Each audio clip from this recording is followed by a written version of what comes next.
right? I mean, it will be very interactive, and there might be a few prizes also. So please interact. The first question that I have is, tell me that you're profitable without telling that you're profitable. You need not be profitable, that's a different story. But just, can anybody answer this?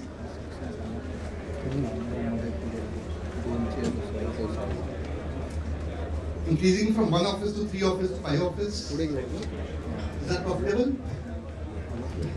I'm not sure. Okay. Getting more customer data. Nobody?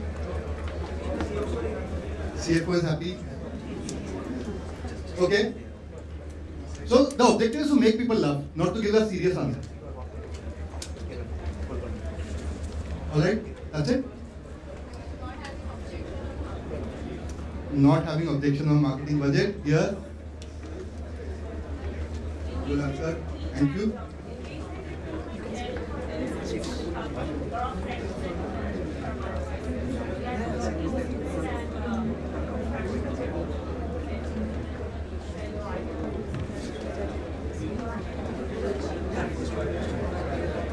Okay, nice. I think the VCB really liked it from you.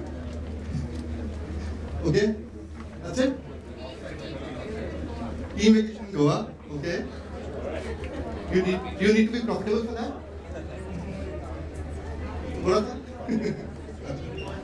Leaving on time. Okay, let's start.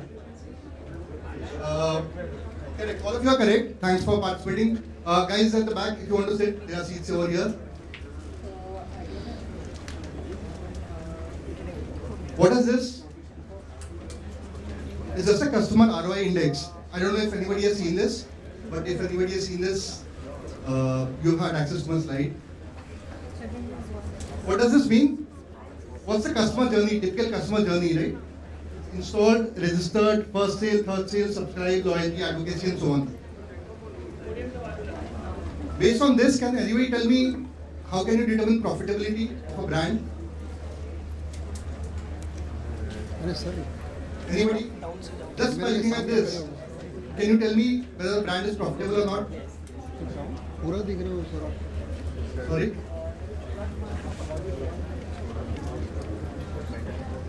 What is this? This cost per order, right? So what it means is the cost per order keeps going down as a customer progresses. The revenue per order slightly goes up. It won't go significantly, but it goes up. And where are most of the brands today? Right? Whether it's, I'm primarily talking about D2C brands today, since all of you are in this track. Where do most of the brands fall today? Is this a true story, more or less?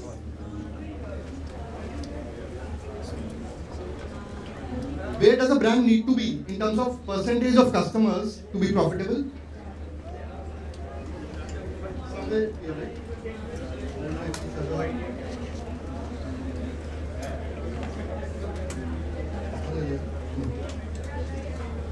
Somewhere here. So that's the crux, right? And today we talk about profitability. We talk about how do you use CRM, how do you use retention, how do you use loyalty, advocacy to be somewhere here with most of your customers. And of course, the tool for that, all of you know. I don't need to talk about that, but let's get into more details. Okay, another quiz time. Tell me you're a growth champion without telling me you're a growth champion. Anyone?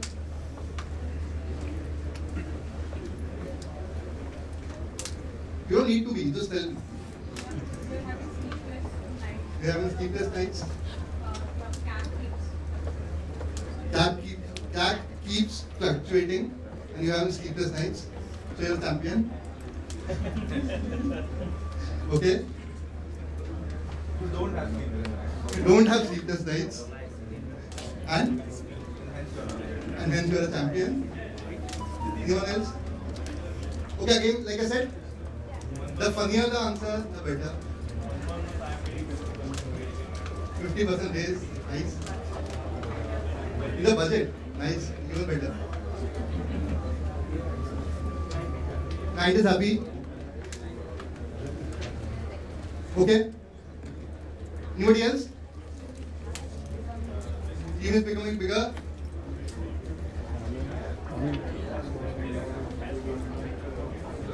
I can only throw equals. Let's see what growth is. Many of you would have heard about growth loops. How many of you heard about growth loops? I was hoping more. No? Okay. So before I go into growth loops, I'll just talk about journeys. Since we are talking about CRM, retention, and so on, all of you understand journeys? Right? So journeys are pretty linear. So it will start at one point and end at one point. For example, cart abandonment. As soon as it starts, does it start? End is when the customer makes a purchase or exits. It's very linear.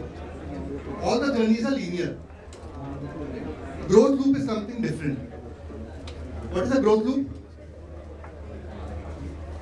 Again, very small.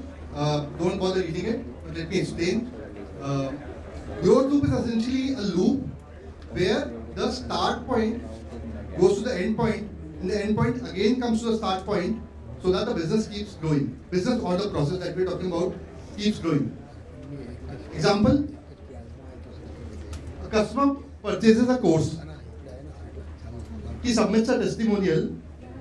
The testimonial is published on a course or a blog website. Student, because it is published now, that same student gets another voucher for another course, and then he again purchases a course. This again goes back to the first step. And we'll get into numbers, we'll get into much more details over here. But I just wanted to understand, is this concept clear, or does anybody have any doubt here? It's applicable on everything in the world. We'll talk about that. Seriously. Maybe not on getting married again and again, but I think every year. Okay. Let's do an exercise together quickly. What's a growth loop? So there's a sign up for any brand. Imagine your brand. Then there's a purchase that happened. Then there's a reward that you give. What can you put in over here so that it goes back to sign up? What can be the fourth step of this growth loop? Sorry? Referral. Who said that? Who said that? So you're too far. I don't know. We'll catch up later. The answer is right. Right? A bigger referral incentive. The reward is that usually if I give a referral percentage of say 10% or 15%, here I'll give you additional so that you sign up more. This is a standard, simple growth loop. How can we grow this? Now here we are talking about connecting multiple growth loops. And again, visualize this in the context of your CRM, in the context of your retention, in the context of your business growth. Not acquisition, it is applicable in acquisition also. But right now we are focusing on retention, referrals, growth, loyalty, and so on. So from reward, can I create another growth loop? Right? So from reward, okay, I am talking about pharma right now. I am from the pharma world. So this example is pharma, but you can apply it in your business. From a reward, I go to a discounted doctor consultation. So as soon as a patient purchases a medicine, I give him a reward either of a referral incentive or of a discounted doctor consultation online.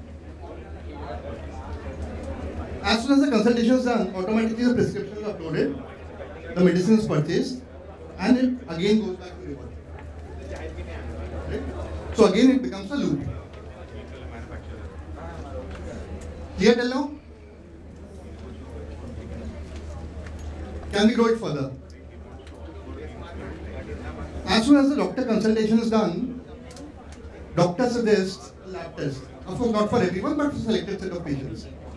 As soon as the lab test is done, doctor says that, okay, now you need to purchase the lab test. So lab test is suggested, lab test is purchased. And as soon as the lab test is purchased, the patient gets the lab test. What does he do next? He has to take a consultation with the doctor. So it again goes back to the discounted doctor consultation. Clear till now?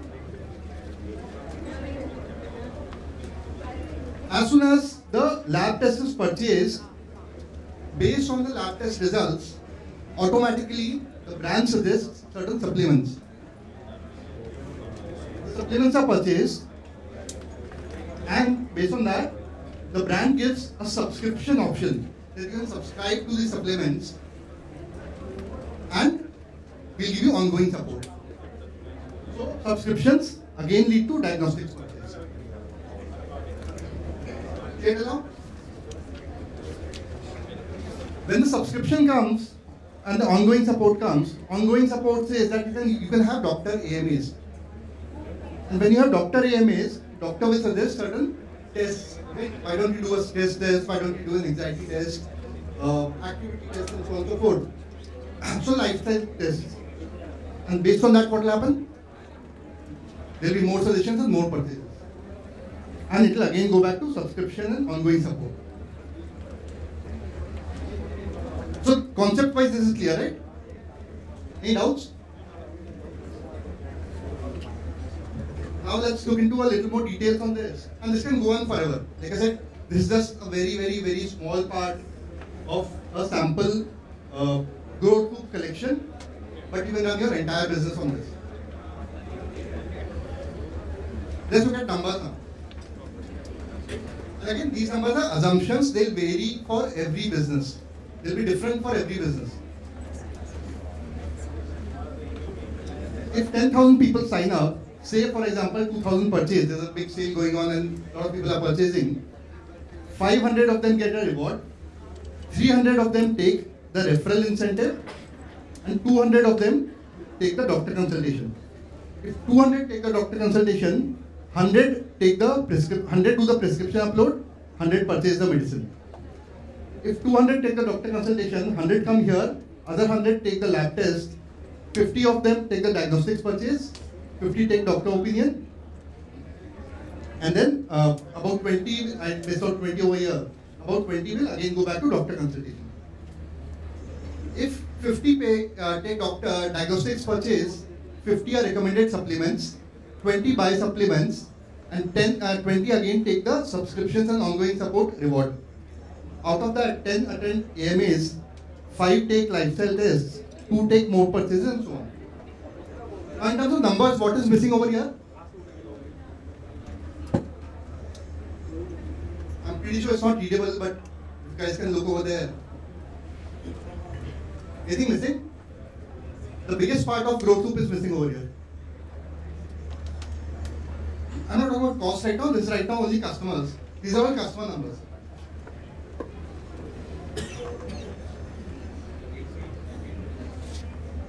What do you mean by repeat? Right, so that cycle repeat number is missing.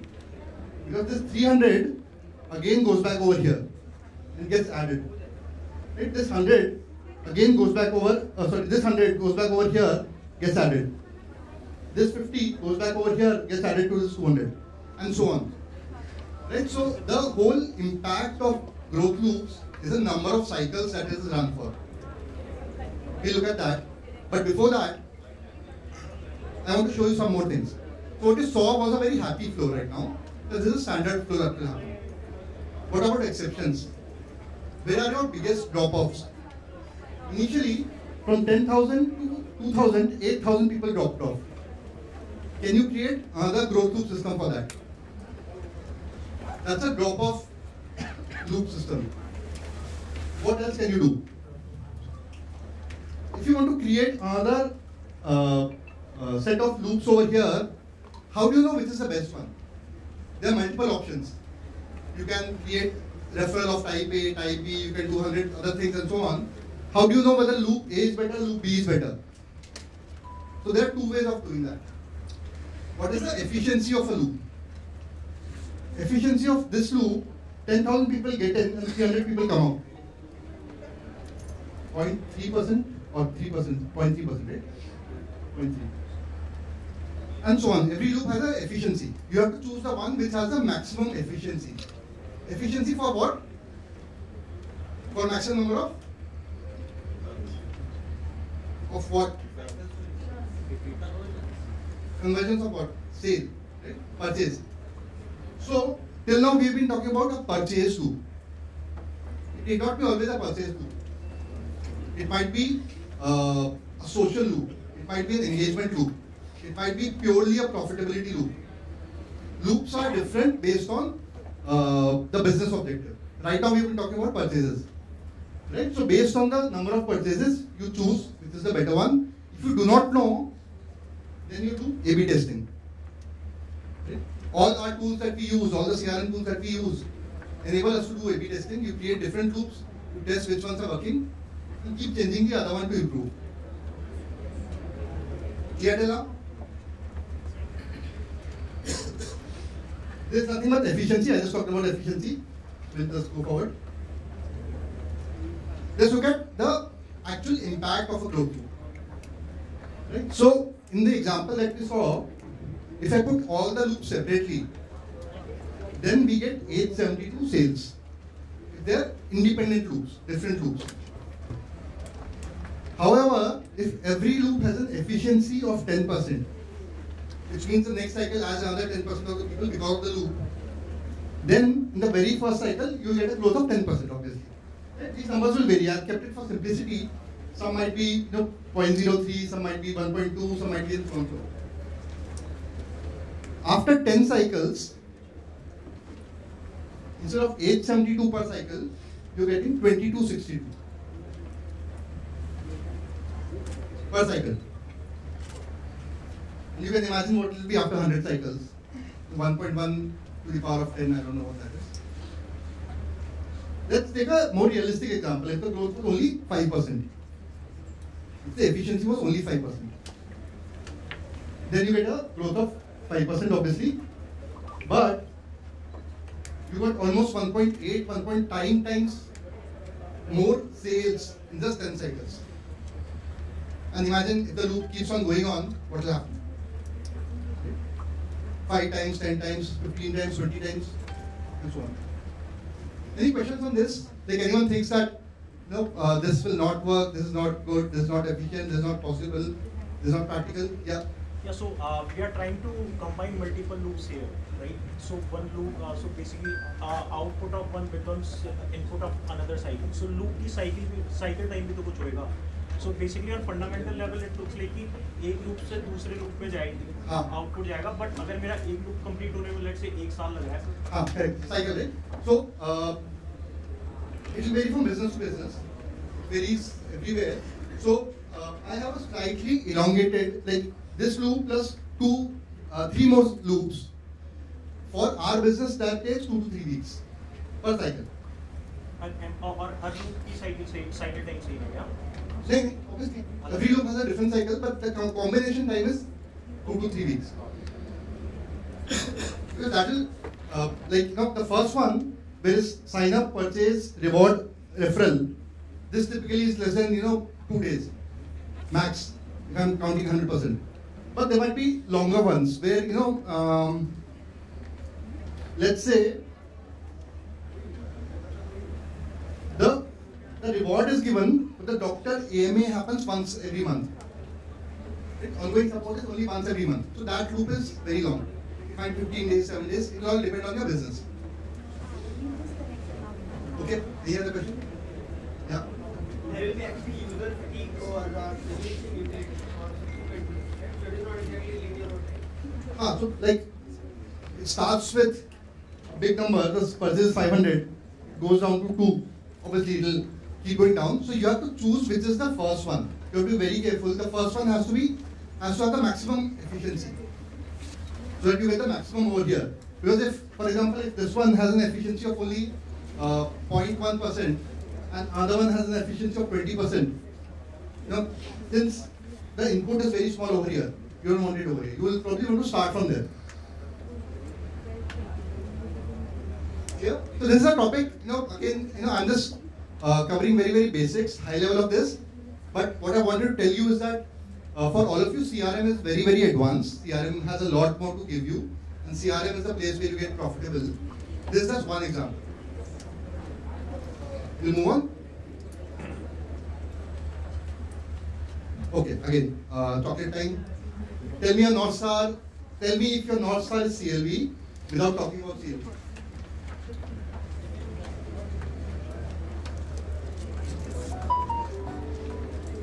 The chocolates are nice, so otherwise I'll have to eat the chocolate.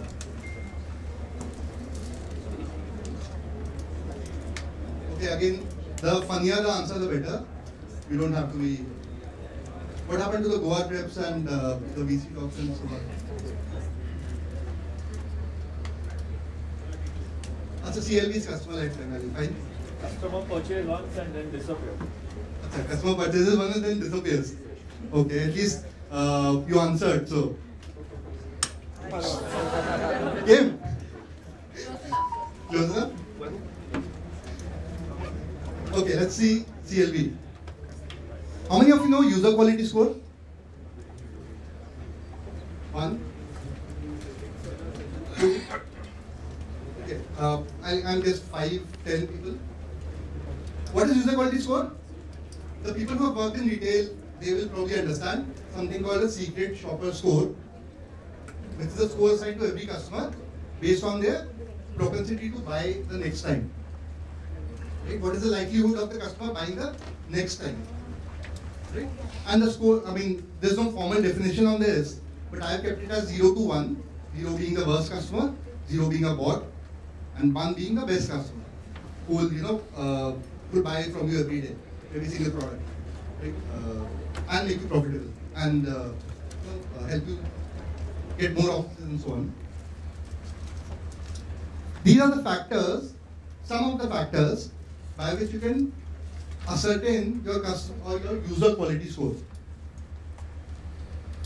You guys can see this, and this is not an exhaustive list, but I'll talk about a few of them. They're very intuitive. Payment mode, and they may not be, so I'm talking generic, but for your business they may be very different. Payment mode. Which payment mode should have the worst user quality score? Or maybe BNPL? I don't know. It will depend on your business.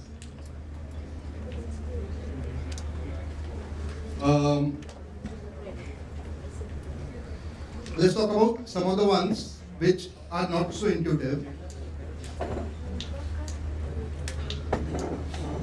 Pin code wise AOV percentile. How many of you understand this? Can anyone explain what is this?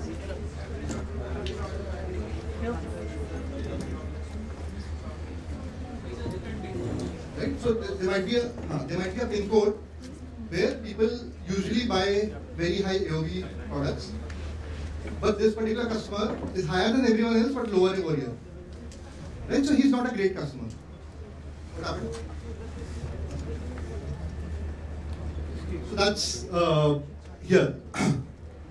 RFM, how many, I'm sure a lot of you understand this. How many of you have implemented RFM in your businesses? 1. Sorry? You, nice, okay.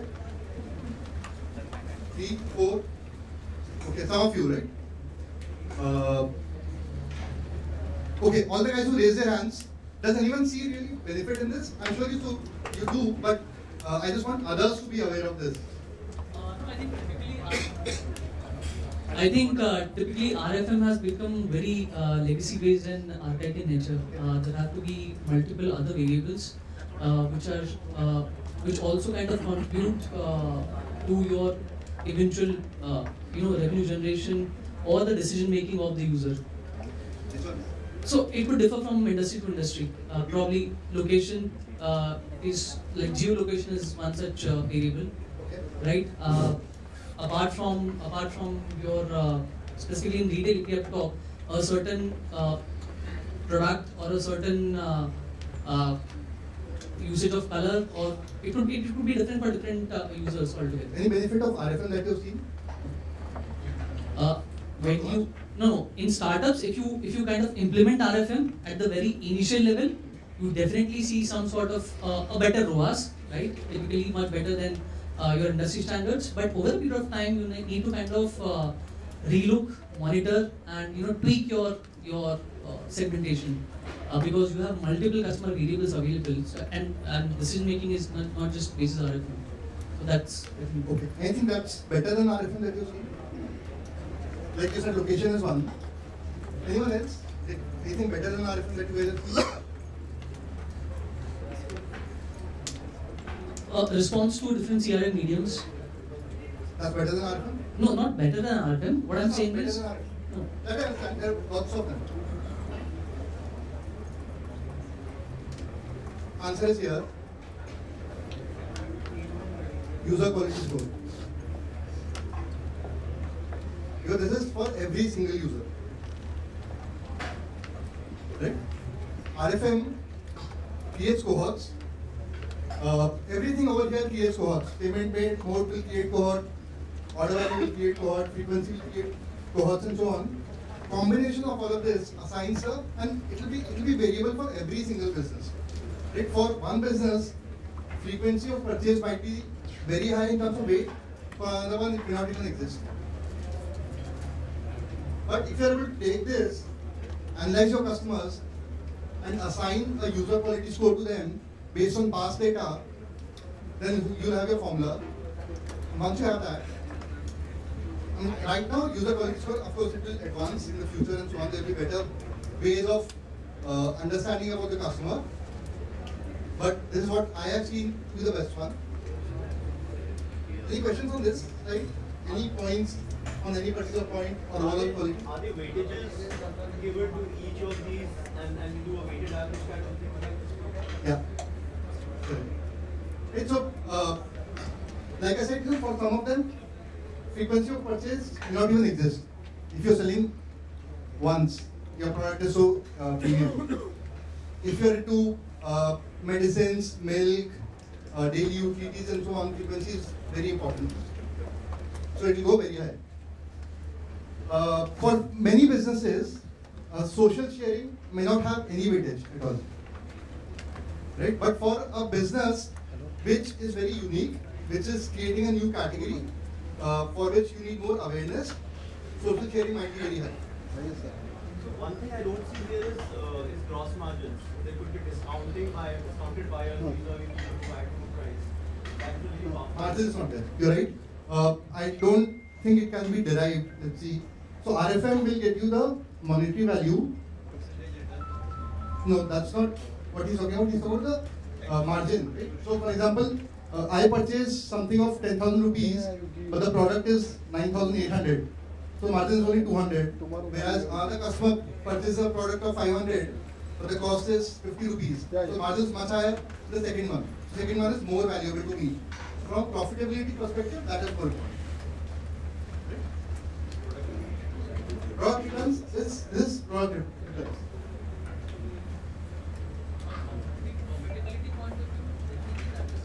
Correct. So this definition I have done from a likelihood to buy. But from a likelihood to create more profit, that is definitely more. Okay, any other questions?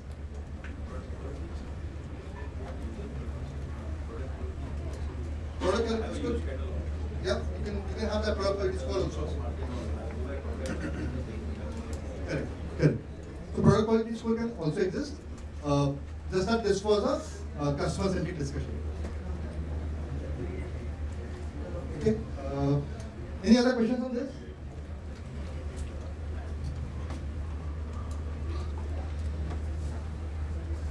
Tell me, okay, let's talk a little bit about loyalty. I don't have a lot of slides, so we'll do some interactions after this. Tell me you have loyal customers without telling me you have loyal customers. You stock out? They keep coming back without discounts. Okay. They become your brand ambassador as evangelists. They start advocating your brand without buying anything. That's nice. They start spamming you when you're downtime. Okay, sorry. They just refer to other friends that don't buy. They just Refer and earn, but they don't buy. They just refer and earn, but they don't buy it. Give you 5-star on Google reviews. They give 5-star on Google reviews. More click rate. Your acquisition cost is very very low. angry with you at times when the product doesn't work out. It has Nice. Okay. Yeah, that's definitely true. Like they have a huge heartbreak. High LTV. Very low acquisition cost. Share our product on social media. They trend you on Twitter without getting paid. Okay.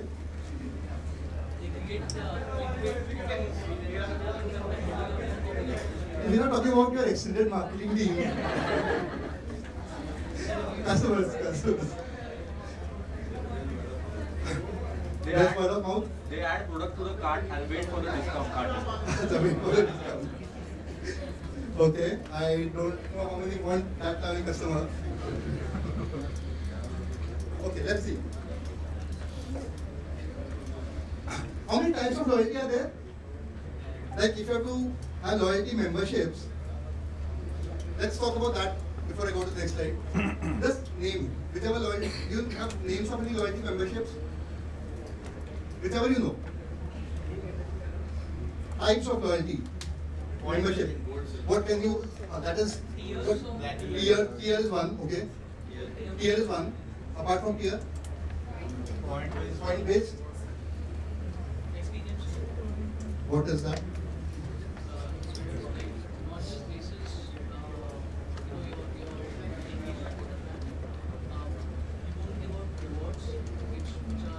But you'll still classify them either based on a tier or a point, right? You can convert a point into.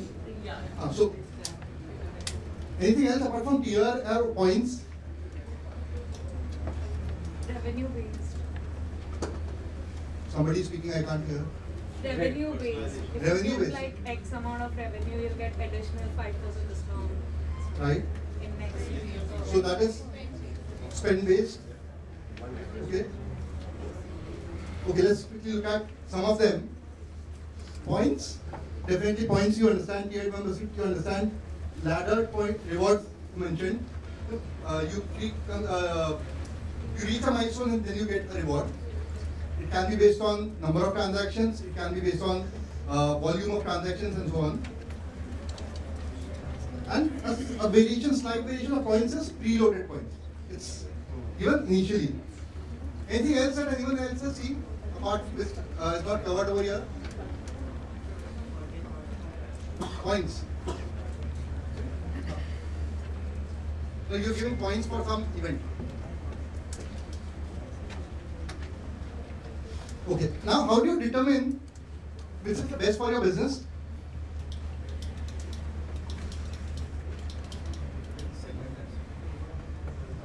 Look at the segment and then.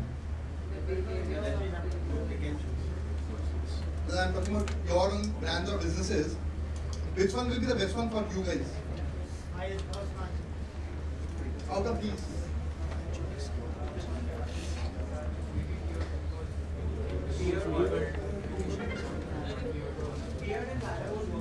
Okay, so if you want to generalize this, then I would say that, why do people have this or this? Why don't everyone has this?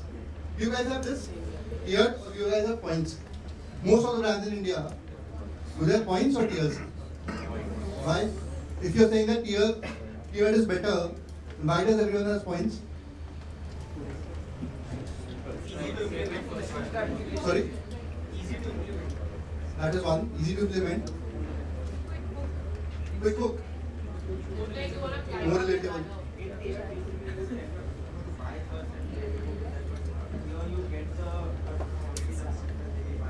Right, so that is the point. Think from customer's perspective. Customer is getting instant gratification in this one. Right? Here he has to wait. The gratification might be bigger, but that's why it's simple to implement and instant gratification. That's the advantage of points. What are the advantages of tier? So let's talk about advantage for brand and then advantage for customers. It will give stickiness, higher LTV. That's for the customer. For the brand. Okay. Most revenue, people said. So, what are the various factors that you can consider? Like, I don't want to go into this, but I want to tell you how you should decide. The first is term or duration. Right?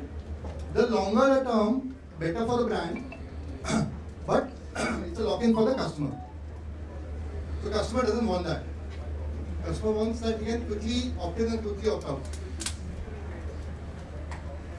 Next is immediate gratification that we discussed. This is transaction value. If you have to focus on getting higher transaction value, not number of transactions, which one do you think is the best out of all these four?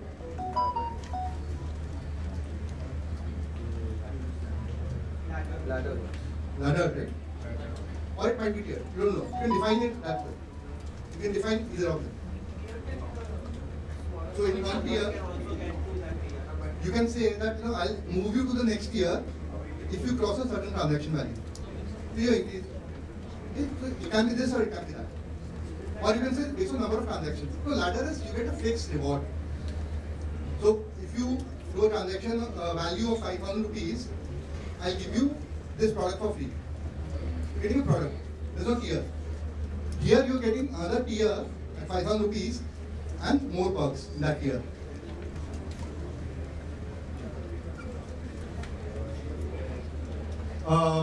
Simplicity, number of transactions, renewals, and one of the most important ones for loyalty is cross-category depth. How many of you actually measure this number across categories, cross-category depth? Because you may not have multiple categories, that's fine. But for all those who have multiple categories,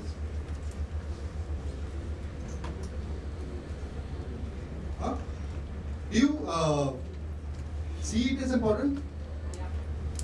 If the customer buys from multiple categories, he'll be more loyal to you. Okay, so that's about loyalty, quick thing about loyalty. And again, the reason I'm sharing this here today is that it is part of retention, it is part of getting more profits, more revenue through your CRM system. So you don't always have to think of loyalty as I need a separate tool for that. You might want to create it like in terms of graphics and so on and so forth, but still a retention tool has the ability of executing your loyalty program. Tell me you can create a growth marketing strategy without creating a marketing strategy. I have a few more chocolates.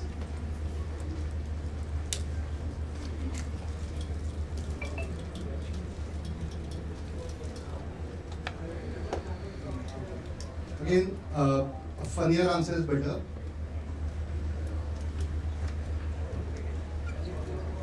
Come on. Okay, what is the first thing that you do if you have to create a marketing strategy? Let's say you are a consultant. You're not working for one brand, but working for multiple brands. What is the first thing that you want to do for defining a marketing strategy, even before the goal? That is something that you have to define. Let's say you're a consultant, brand has called you and saying that, help me with my marketing strategy. This is my goal. They've given you a goal. What is that goal? Cost, budget, before that? Data, before that?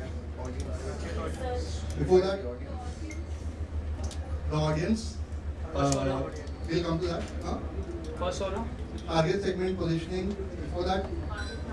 Okay, so whatever you've read, don't say that. Say something different.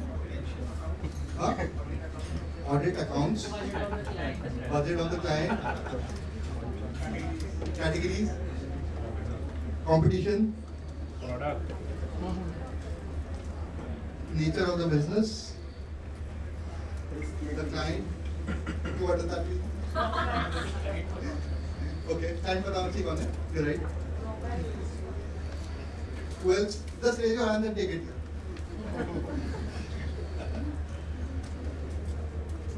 Right? Risk mitigation. Sorry? Risk mitigation. Risk mitigation. No, but I'm just giving chocolates. I'm sorry, none of you are right.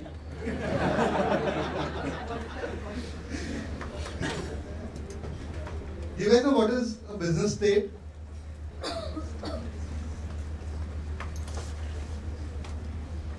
Should we first understand where your business stands?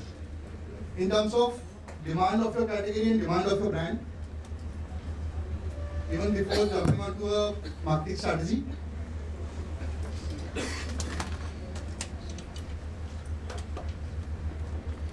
Go over this, and I really appreciate if somebody can talk about it and you understand what it is.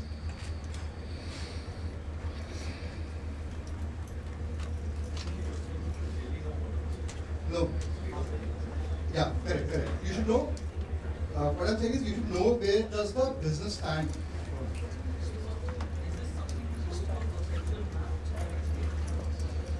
What is the perception map currently?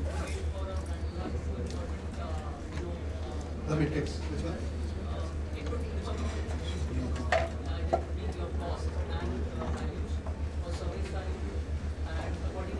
So this.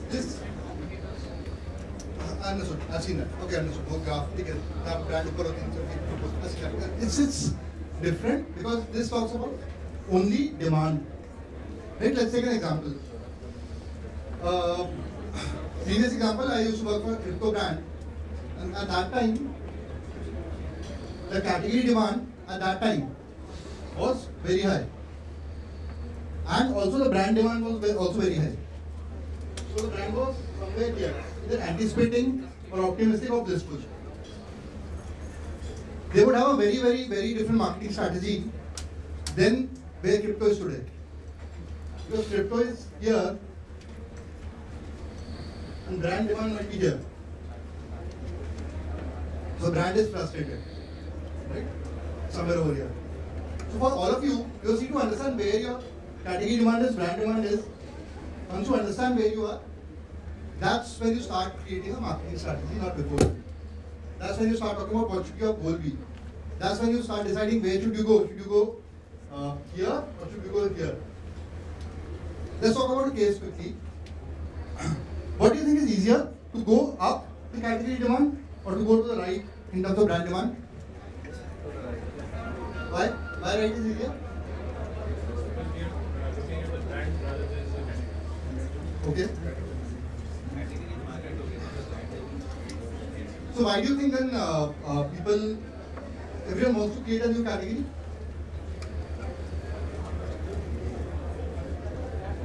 Shouldn't people just create brands? First mover advantage. Huh? Disruption is good, right? If you create, to avoid competition. Okay.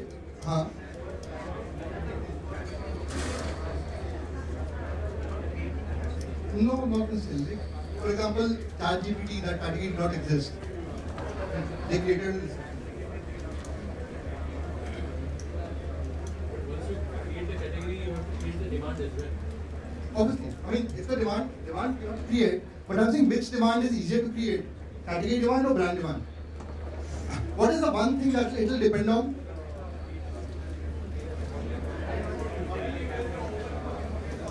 It is easier for most of the brands. Okay, let's say like this. If you have to do category demand, if I tell you that create category demand instead of creating brand demand, which marketing channel tool will you use? Educational content is one. What else? You might need a lot of money to go mass market and so on. This is the last slide, so like channel incentivization and so on. Brand demand. Right, so all of you understand the concept now. The category demand is harder. You might want to use your government relations, your PR, your education, and those top of the funnel metrics channels. And the other channels which are middle of the funnel or bottom of the funnel can be used to create brand demand, right? That also. So top is much higher than TV. Top is probably your regulations, your laws, your PR, and so on and so forth. So figure out where your brands are individually, and then you get into a marketing strategy. I think that's pretty much it. I don't have any content for. Okay, this was the official agenda of this speech. I don't know anything about it. Sorry about that. I just wanted to speak something. So, any questions? Last 5 minutes. Any questions? On anything that we spoke about, or anything around retention, anything around growth, anything around D2C, marketing. I don't understand supply chain logistics. There are experts over here, but anything around marketing, growth on D2C. Sorry? Do I follow? I take. There's a multiple sources. Conversion Excel is one, which I CXL, which I review.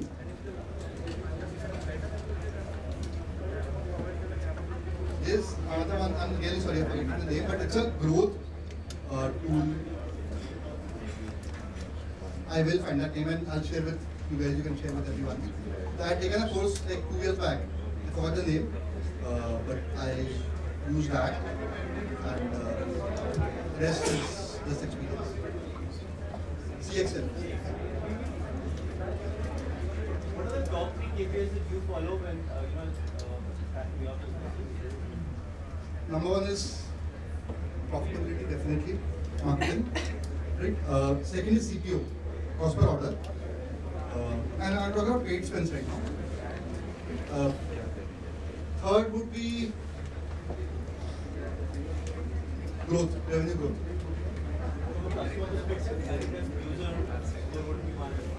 User quality score, definitely that's there. That's not fully implemented, RFM is implemented, but user quality score. The other thing which I'm implementing right now, which is not completely implemented, is a score over here.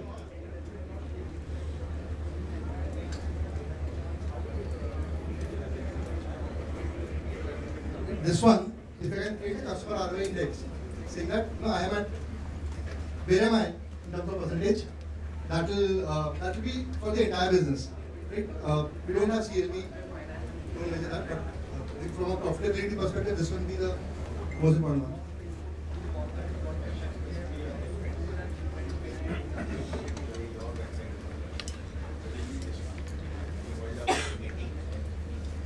Right now it's 18. So the entire market, all competitors are pro. It's a joint decision. I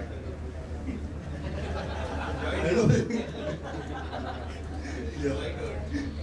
Yeah. So because everyone wants to be profitable. I have a question. Retention is churn rate. It is that cross-category penetration. And of course, revenue growth. Retention essentially, we're talking about regular and active subscribers and retaining them and keep them transacting, or you're also talking about subscribers who went into dormancy and you win them back. Yes, that's also very important. Reactivation is very important. Reactivation is a huge part of our retention activity. Because the brand is 7-8 years old, 75-80% of the customers are dormant. It's a huge activity to reactivate them. So I have a question around reactivation. Very tactical question. I'm sorry if no. So there are 2 kinds of subscribers in the base, broadly 2 categories. Those who are very regular, you would call them perhaps premium subscribers, and the rest who are bottom of the pyramid, who would transact once or twice during a year. When these 2 different categories of subscribers go dormant, how do you work to get them back differently? What is the difference in your reactivation strategy? Very simple. For the first, the premium customer, I'm happy giving a discount. I'll tell him here's 200 rupees, come and shop at me again. I'll do that. Or I'll have my customer service team call them. If they're like super premium, call them, ask them what happened, what was their issue, apologize, and get them on board again. So if they're premium, I'll give them a premium discount. For the other ones, I don't care. I don't want them back. Because I don't want to make loss. Very clear. There are a lot of customers who purchase less than 100 rupees worth of products. I don't want them. Thanks. That's it. Regarding the user quality score, if you could just walk us through how would you actually go about implementing it from a tech perspective? From a tech perspective, you have to first of all track those events.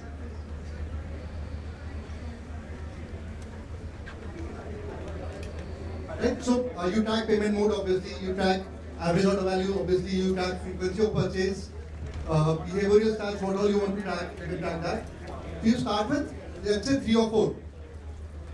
Right? And your tech team can measure those events. When those events are measured, then you can see what was the user quality score for your past customers, the ones who purchased the most from you. What were the events that they were doing? Right? So for example, the customers, for example, you find that the customers who are your best customers, they usually do their first transaction within 4 hours of registration, for example. Or your best customers usually order through UPI or credit card. So you will find patterns in your customers. That will tell you which factor is most important, which is not important. In some you will not find patterns. And then you will understand what is relevant for you. Make sense? And then how do you implement it from on Implement? tech? So tech will essentially have these points, and then they'll have to create a weighted average. We can talk about it in more detail. Okay, that's it. Time's up. Thanks guys. Thank you so much.